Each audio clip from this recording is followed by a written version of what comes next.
وتسمع كمان من لعيبه. كابتن بشير التبعي، بشير مره جه للباشمهندس عدلي ومضى بايده، وانا شفته في النادي يوميها، وطلع ركب العربيه ولف وطلع على نادي الزمالك في ماتش وقعد يلف حوالين الملعب. وانا اسف ما كانش قصدي خالص. مش ده اللي حصل؟ لا يعني بس الاول اسمع قال ايه عشان اعرف. اسمع بشير قال لك الاهلي جاب لي شكاير الفلوس. طب ما نسمع شكاره التابع الاول وبعد كده نشوف.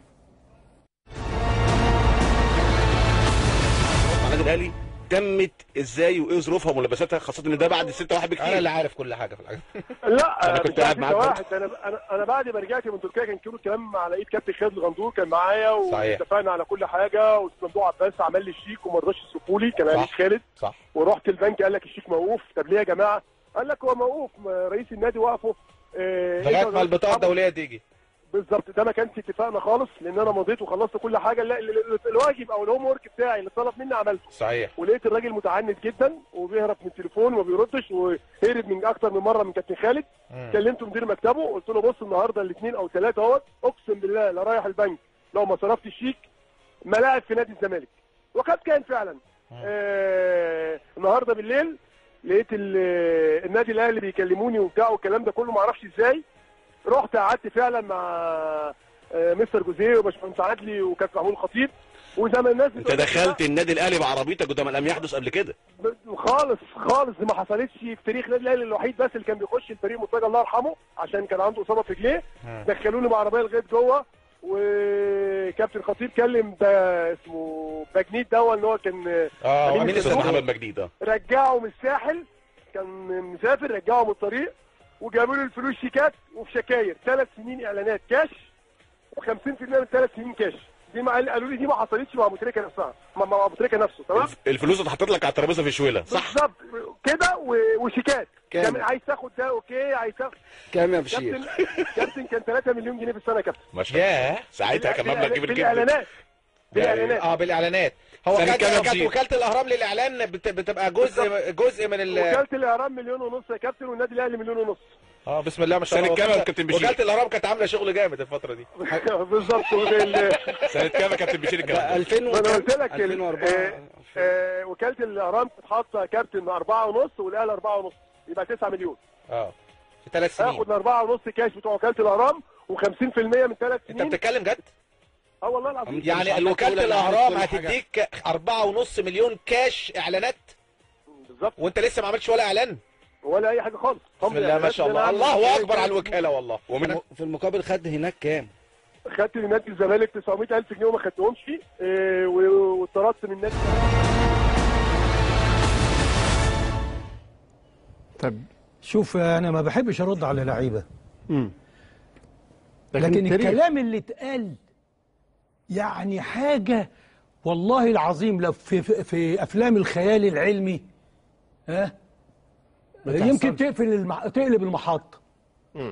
ما تقول لا مش للدرجه دي يا جماعه. 9 مليون جنيه، 4 مليون ونص في شكاير و50% مقدم، وراح خد 900,000 ليه؟ طب ايه اللي جابه النادي الاهلي؟ قصه يا حبيبي كالاتي بالظبط، لا شاف الخطيب ولا رجع باجنيد من الساحل ولا اي حاجه من الكلام اللي قاله ده.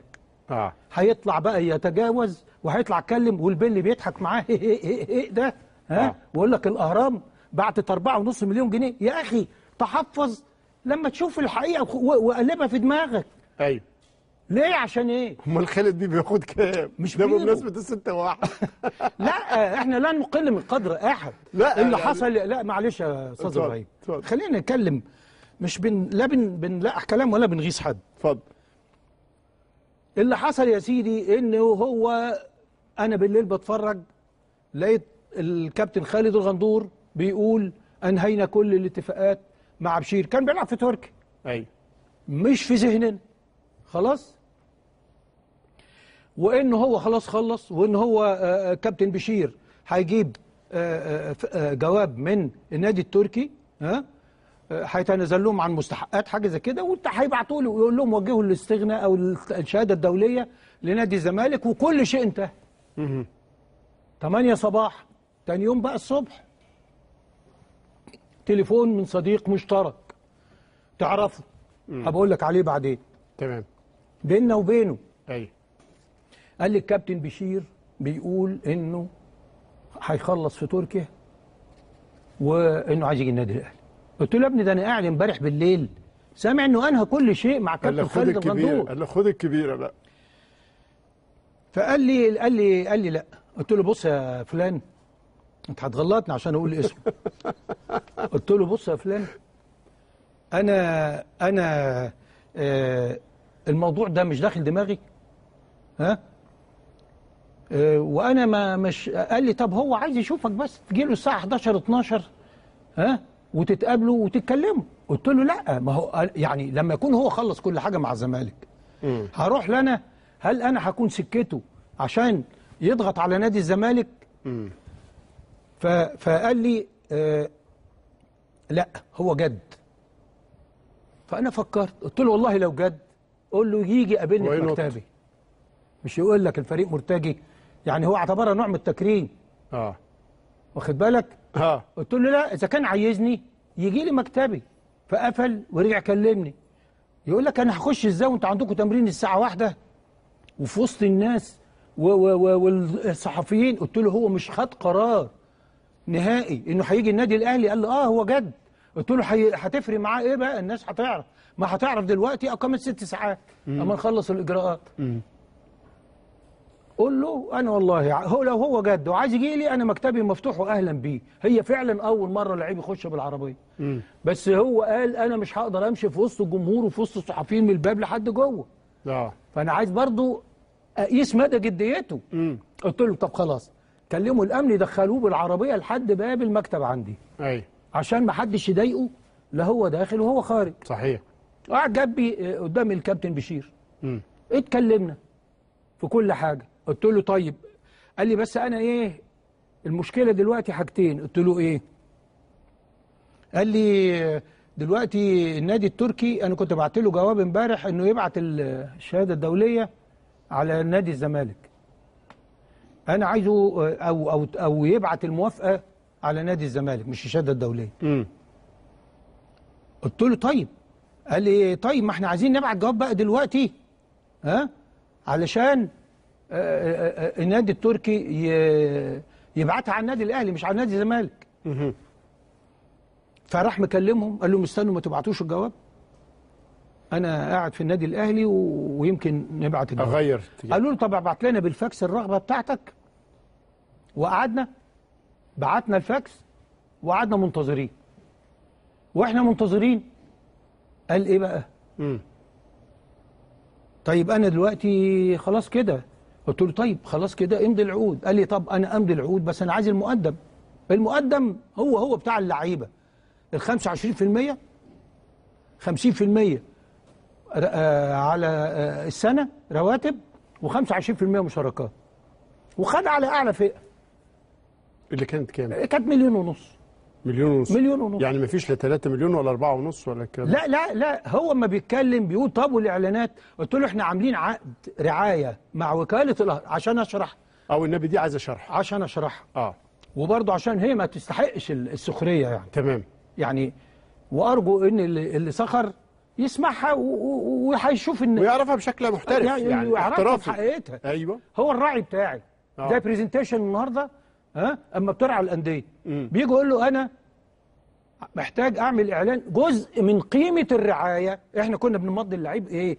نقول له النادي الاهلي في حاله عمل اعلانات يحصل على نسبه كذا واللاعب كذا. اذا كان اللاعب هو اللي بيجلب الاعلان بنقلب النسب. يعني اذا قلنا 60 40 يبقى 40 60.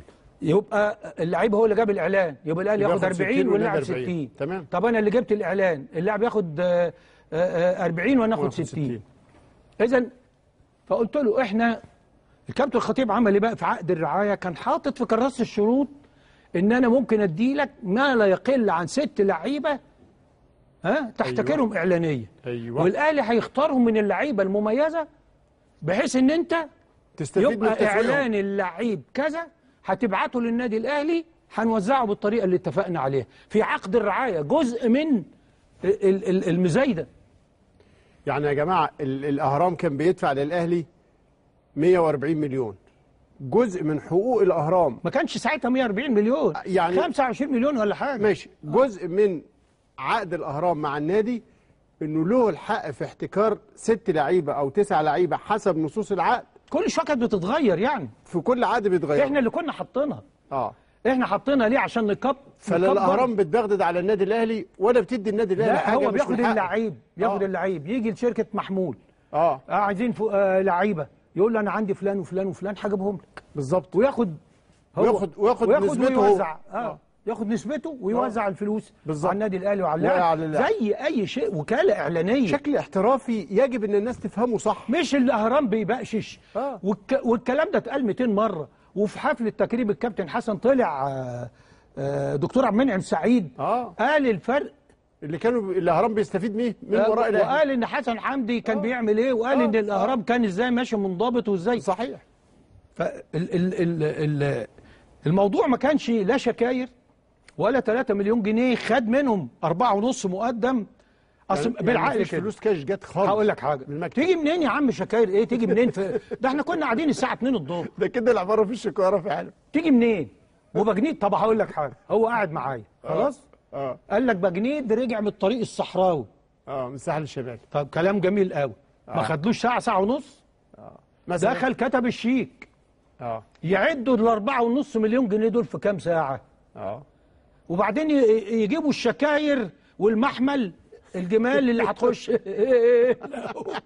على مكتب المهندس عدي خير عشان يطلع، وهو هيعدهم. خلي بالك ان هو هيعدهم. هيتعدوا 3 مرات يعني لا، وبعد كده راح الراجل لحق ماتش الزمالك في الاستاد. ده هو قاعد معايا بقى. الدنيا اتقلبت ازاي؟ هو كان جد الصراحه.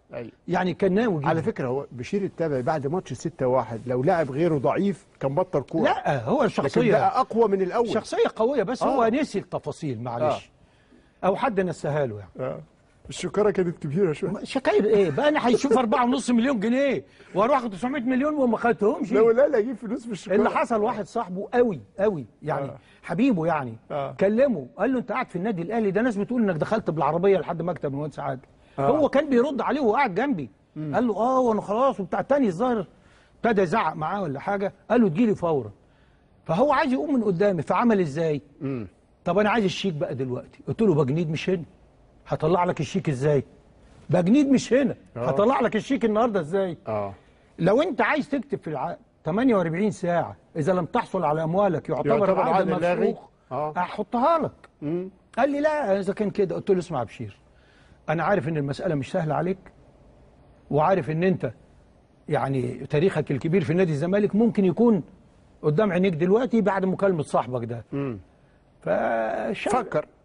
هو قال لي انا هخرج ساعه كده وجاي. قلت له شوف، لو انت العقود مكتوبه وانا هستنى، عايزني اكلم تركيا اقول لهم استنوا على الجواب، انت كلمهم. هو راح مكلمهم قال لهم استنوا على الجواب الظاهر لما خرج، لان ما جاليش الفاكس ده من تركيا بقى.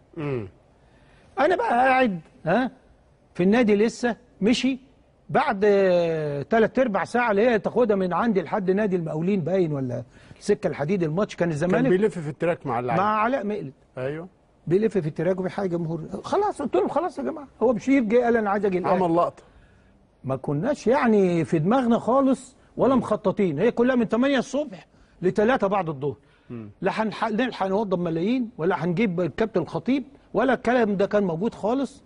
كلها كانت تليفونات واتفاقات مبدئيه.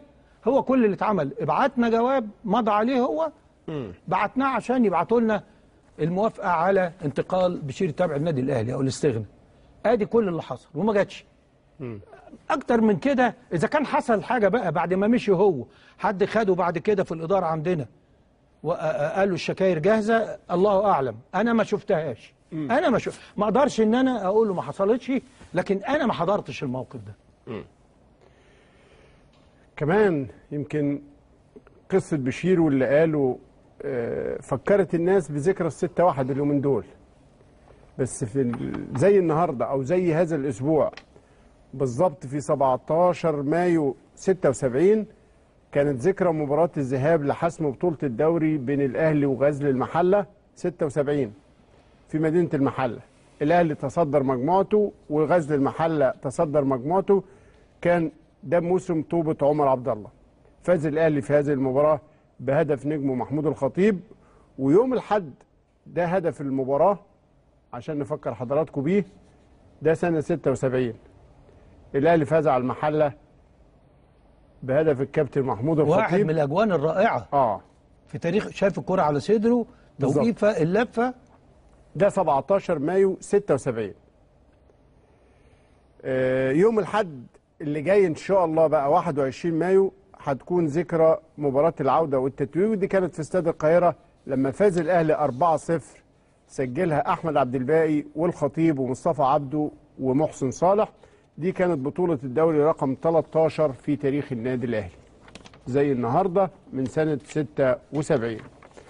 نطلع لفاصل، بعد منه هندخل في كلام مهم يحاول يجاوب لحضراتكم على السؤال الملح، هو في ايه بالظبط؟ الانتماء بين الاحتراف والاحتراق. بعد الفاصل.